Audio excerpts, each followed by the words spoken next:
that go into their territories pay them a decent salary or a decent amount of money for them? Do they take care of their environment after they leave, or do they pollute it? These are justice issues that we need to consider. Another area is medicine. A lot of the indigenous communities have medicines that can cure diseases that we have no cures for at this time. And organizations, research entities such as Merck and many others are sending top scientists out into the field to meet with the medicine people, the spiritual leaders of indigenous communities, to ask them if they can provide them with not only the knowledge of different plants and animals that they use for medicine, but how, when, where to harvest them, to prepare them, and to administer them. There's a lot of things to it. Any step that's missing in that process can greatly diminish the medicine or turn it into a poison that will actually harm the people. So knowing all of this knowledge is essential. Now, do we compensate the indigenous people and communities fairly for this knowledge that may be worth millions of dollars or even hundreds of millions of dollars once we market it globally?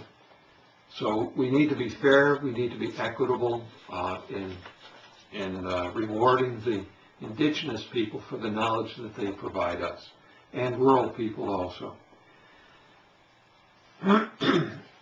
There are many handicaps and barriers to communication that librarians and knowledgeable people need to be aware of. One would be low literacy among many rural and indigenous communities in many parts of the world. The multiplicity of dialects, the vulnerability from external exploitation. These are things that librarians and knowledge specialists need to be aware of. Let's move on to the role of information and communications technologies. This deals with global connectivity via networks and a network of networks. It's getting much more complicated each year.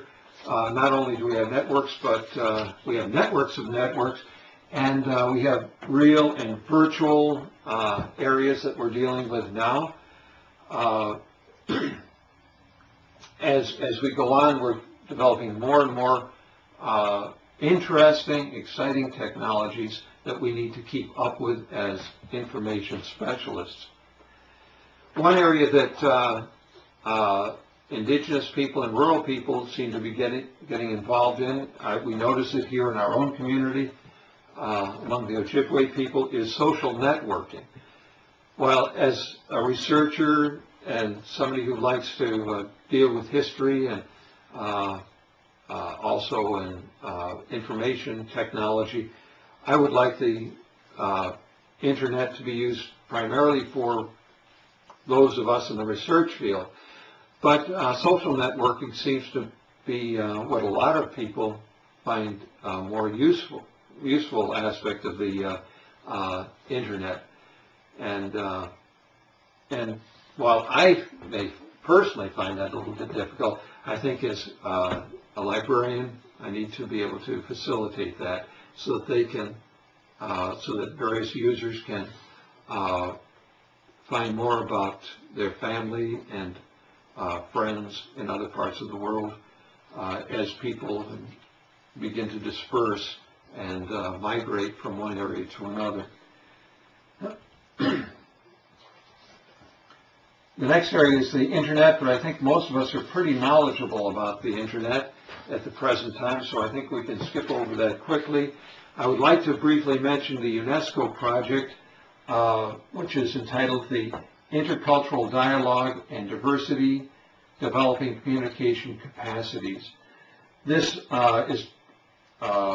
is fostering an intercultural dialogue between marginalized indigenous communities and other groups, both in urban and rural settings, through the use of ICTs, through information technologies.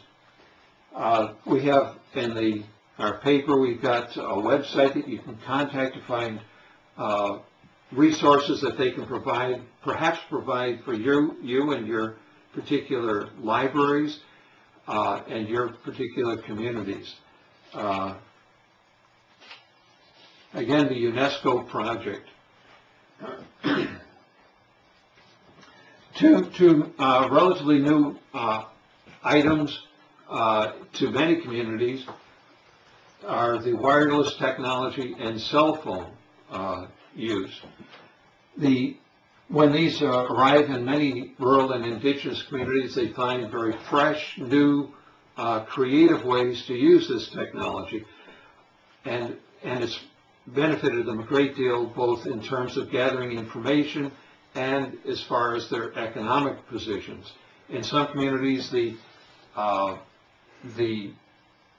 income that they receive has increased greatly thanks to the introduction of cell phones. For example, in one particular community in southern Asia, some fishermen are able to contact friends of theirs in cities to find out what the price of fish is, so that as they are approaching the shore with a load of fish in their boat, they have an idea of what the middlemen are getting for their fish.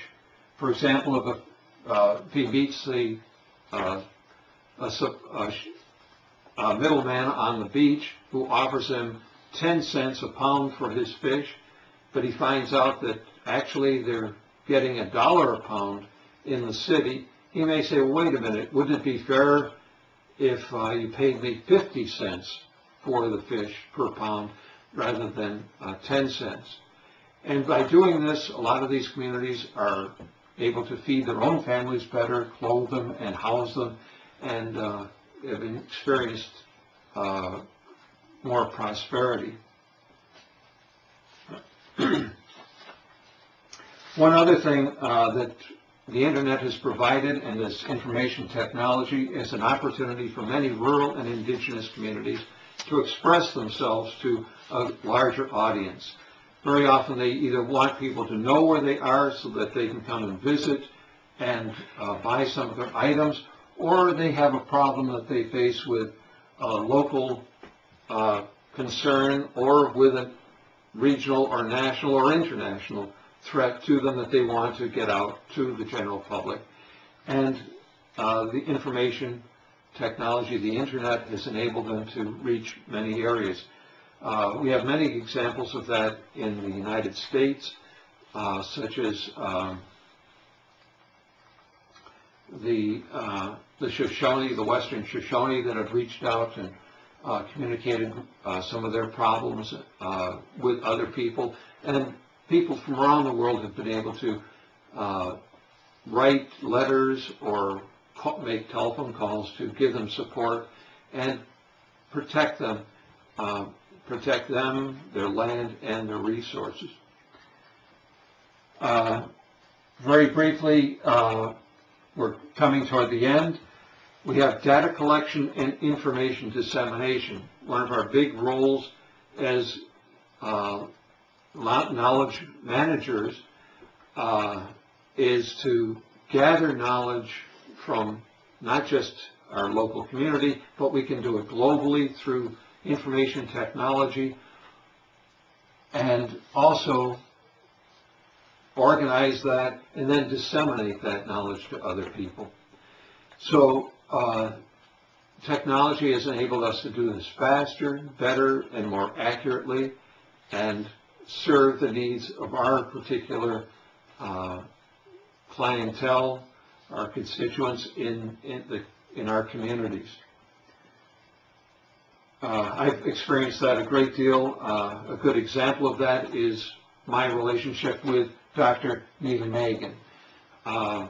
When I was doing my doctorate degree, I was able to contact him through the Internet, and he was able to help provide me with information that I used in my doctoral dissertation.